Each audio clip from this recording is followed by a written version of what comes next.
Hello नमस्कार सभी भी एसटीसी की तैयारी करने वाले अभ्यर्थियों का एग्जाम टॉप टू क्लासेस के अंदर एक बार फिर से स्वागत है।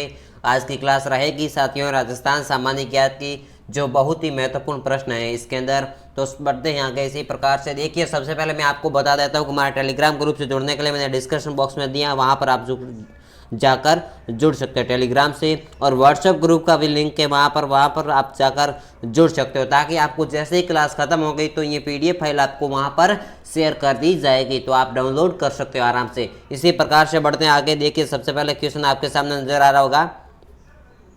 पहला प्रश्न क्या कह रहा है कि राजस्थान में राणा प्रताप सागर बांध किस जिले में स्थित है? बताइए राजस्थान में जो राणा प्रताप सागर बांध है वो किस जिले में स्थित है? राजसमंद, डूंगरपुर, कोटा या चित्तौड़गढ़? साथियों पहले भी बता दूं कि बहुत ही क्लास इंपॉर्टेंट है, बहुत ही शानदार प्रश्न तैयार किए और मेहनत करके तैयार किया आपके लिए, तो आप इसको देखना न भूलें, ठीक है। और यदि चैनल पर नए हो तो चैनल को सब्सक्राइब कर दे और एक बार लाइक कर दे। तो देखिए आपसे पूछ रहा है कि राजस्थान में राणा प्रताप सागर बांध किस जिले में स्थित है, तो आपका करेक्ट कौन सा आंसर रहेगा? देखिए ऑप्शन दिए हुए राजसमंद, डूंगरपुर, कोटा या चित्तौड़गढ़। तो साथियों इसका ऑप्शन नंबर डी सही हो जाएगा। जो आपको चित्तौड़गढ़ दिख रहा है वो करेक्ट हो जाएगा, जहां पर क्या है राणा प्रताप सागर बांध स्थित है। कौन से जिले के अंदर? चित्तौड़गढ़ के अंदर। तो हमारा डी ऑप्शन यहाँ पर करेक्ट हो जाएगा। अगला क्वेश्चन है साथियों, राजस्थान में सफेद सीमेंट के कारखाने स्थापित हैं। बताइए कहाँ पर राजस्थान के अंदर सफेद सीमेंट के कारखाने स्थित है? लाखेरी, केशव रायपाटन, मोडक या गोठन व खारिया खंगार? जल्दी से बताइए। तो इसके अंदर हमारा सही होने वाला है साथियों गोठन व खारिया खंगार, जहाँ पर क्या है राजस्थान के अंदर सीमेंट जो कारखाना है सीमेंट किसका? सफेद सीमेंट का है, वो यहाँ पर गोठन व खारिया खंगार के अंदर स्थित है। इसी प्रकार से अगले बढ़ते हैं आगे। देखिए इसबगोल, जो इसबगोल है वो कौन सी ऋतु में की फसल है? बताना आपको ये है कि जो इसबगोल है वो कौन सी ऋतु की फसल है, यानी कौन सी ऋतु के अंदर बोई जाती है? खरीफ है, जायद है, रबी है या फिर खरीफ तथा जायद? जल्दी से बताइए, मैं आपकी आंसर का इंतजार करूंगा, जल्दी से बताइए।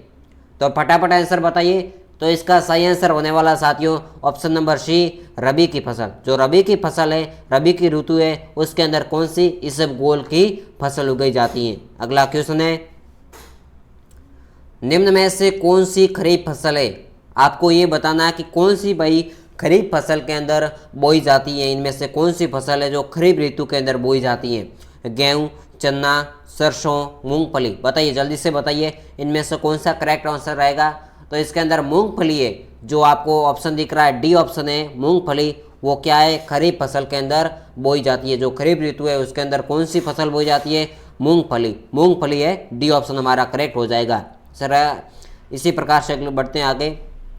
जैसलमेर जिले में मध्यकाल में पालीवाल ब्राह्मणों द्वारा अपनाई गई जल संभर, जो जल संरक्षण के लिए जल प्रबंध की कैसी तकनीक थी? बताइए।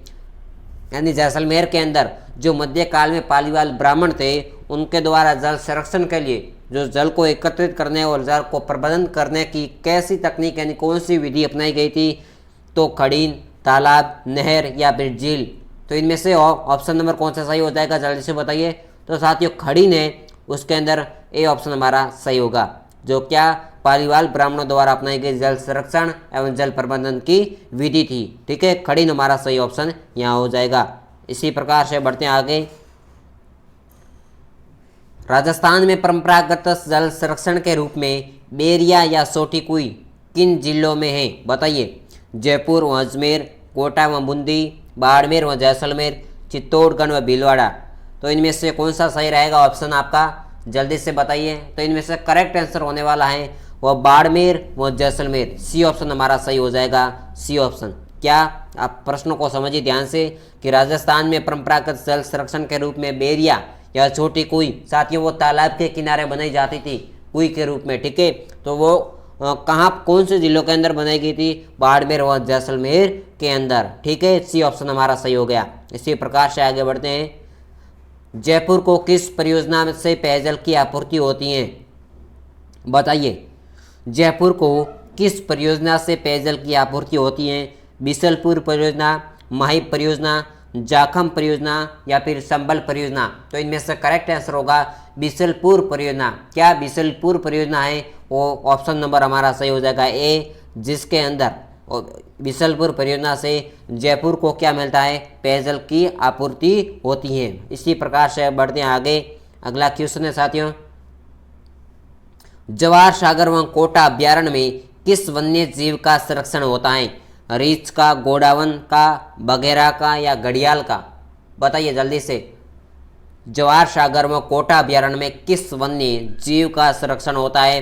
तो यहाँ पर हमारा सही हो जाएगा आंसर डी, घड़ियाल का, घड़ियाल का। ठीक है, डी ऑप्शन यहाँ पर हमारा करेक्ट हो जाएगा। अगला क्वेश्चन है, सरिस का अभ्यारण्य कहाँ स्थित है? बताइए। ऐसे ही साथियों क्वेश्चन आते हैं, ध्यान से देखना क्लास को। कुछ ही मिनटों की क्लास है और कुछ मिनटों से हमारा कितने प्रश्न बन जाते हैं, ध्यान रखना है।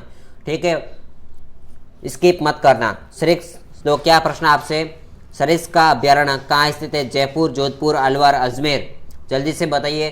तो इसके अंदर हमारा सही उत्तर हो जाएगा 90 प्रश्न का सही उत्तर हो जाएगा अलवर। अलवर के अंदर क्या है? सी ऑप्शन करेक्ट है और सरिस का अभ्यारण्य स्थित है। इसी प्रकार से बढ़ते हैं आगे। खेजड़ली से संबंधित कौन सा स्थान है? बाबा आमटे, चुंदरलाल बहुगुणा, अरुधत्ती राय या अमृता देवी? बताइए। तो इसके अंदर हमारा पता है कि जोधपुर के अंदर खेजड़ली गांव से, खेजड़ली से संबंधित कौन सा स्थान है? अमृता देवी का। ठीक है, इसी प्रकार से डी ऑप्शन हमारा करेक्ट हो जाएगा। अगला क्वेश्चन है, शेखावटी क्षेत्र में स्थानीय भाषा में कुओं को क्या कहा जाता है? जो कुएं होते हैं पेयजल के लिए बनाए जाते हैं, और उसे शेखावटी क्षेत्र में स्थानीय भाषा में क्या कहा जाता है? जोहड़, बावड़ी, बेरा या फिर खूह? जल्दी से बताइए। तो इसके अंदर हो जाएगा हमारा सही आंसर कौन सा रहेगा? ए ऑप्शन, जोहड़, जिसे क्या शेखावटी क्षेत्र में क्या कहते हैं? स्थानीय भाषा में कुएं को जोहड़ कहा जाता है। ए ऑप्शन हमारा सही हो जाएगा। अगला क्वेश्चन है, जिस जिले में पूर्वी देशांतर रेखा गुजरती है वह बताइए। पूर्वी देशांतर रेखा गुजरती है, कौन सा जिला है ऐसा? जोधपुर, जैसलमेर, धौलपुर, नागौर? बताइए, आपके कमेंट का इंतजार हो रहा है, आंसर का इंतजार हो रहा है, जल्दी से बताइए। तो इसके अंदर हमारा सही आंसर हो जाएगा जैसलमेर के अंदर, बी ऑप्शन करेक्ट हो जाएगा। अगला क्वेश्चन है, चप्पन का मैदान राजस्थान के किस भाग में स्थित है? ये तो प्रश्न सभी को आना ही चाहिए। आपने 2 महीने से लगातार बीएसटीसी की तैयारी कर रहे और आपको पता होना चाहिए। सभी को जीके के अंदर चाहे प्रश्न पूछो या फिर रीजनिंग का पूछो या फिर अन्य किसी सब्जेक्ट का पूछो, क्वेश्चन तो आने ही चाहिए। तैयारी आपको बेहतर होनी चाहिए, मजबूत होनी चाहिए। और आपका टेस्ट इसी प्रकार से हो रहा है कि चप्पन का मैदान राजस्थान के किस भाग में स्थित है? बताइए। उत्तरी पूर्वी भाग में, दक्षिणी भाग में, पश्चिमी भाग में? बताइए। उत्तरी भाग में, पूर्वी भाग में? जल्दी से बताइए। तो यहाँ पर हमारा करेक्ट आंसर होगा दक्षिणी भाग में। सी ऑप्शन हमारा यहाँ पर सही हो जाएगा। जो दक्षिणी भाग में क्या चप्पन का मैदान स्थित है राजस्थान के। अगला क्वेश्चन है, राजस्थान के वे जिले जहाँ से कर्क रेखा गुजरती है? जैसलमेर, जोधपुर, जोधपुर भरतपुर, डूंगरपुर बांसवाड़ा, जालोर बाड़मेर? बताइए जल्दी से।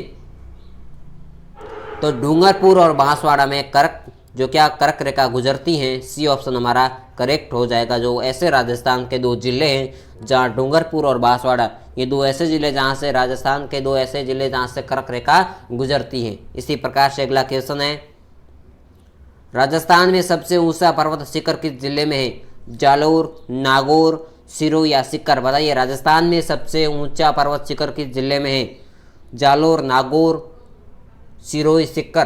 तो यहाँ पर हमारा करेक्ट ऑप्शन रहेगा सिरोही। सिरोही के अंदर जो सबसे ऊंचा पर्वत शिखर है, सी ऑप्शन करेक्ट हो जाएगा। तो आज की क्लास के अंदर महत्वपूर्ण प्रश्न की समाप्ति की ओर। और एक बार चैनल को आप नए हो तो सब्सक्राइब करें, ताकि आपको जहाँ जितनी भी क्लासें हम अपलोड करें वो आपके पास पहुँचती रहे। धन्यवाद। मिलते हैं कोई नेक्स्ट क्लास में, तब तक हमारे साथ जुड़े रहिए।